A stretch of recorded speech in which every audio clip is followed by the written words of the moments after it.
이런 사랑 안에서 출발해야 한다는 것입니다. 그리스도인 신앙생활도 마찬가지입니다.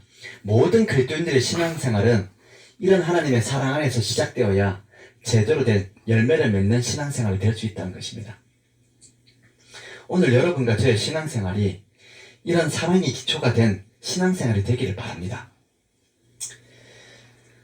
이어서 우리 45페이지에 보시면 하나님의 창조의 방법에 대해서 설명이 나와 있습니다. 하나님께서 세상을 창조하신 방법은 이르시되 라는 말씀이었습니다. 시편 33편 6절에서 그 만상을 그 입 기운으로 이루었도다 라고 하였고, 또 시편 33편 9절에서는 그가 말씀하시며 이루어졌으며 명령하시며 견고히 섰도다 라고 그렇게 설명하고 있습니다.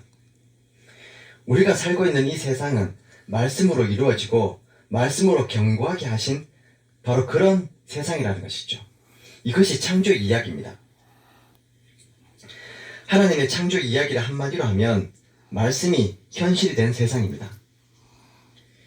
우리 교재의 도표를 보시면 하나님의 말씀이 빛이 되고 이 빛이 실제적인 에너지원이 되는 이야기를 기록해 두고 있습니다.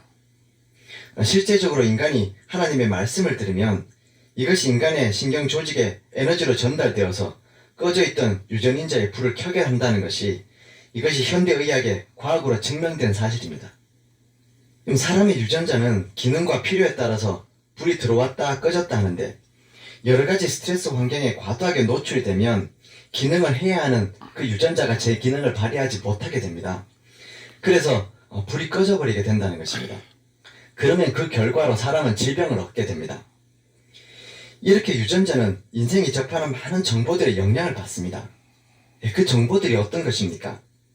좋은 음식, 물, 공기, 햇빛, 운동, 또 사람의 생활 습관, 절제, 이러한 것들이 좋은 정보가 된다는 것입니다.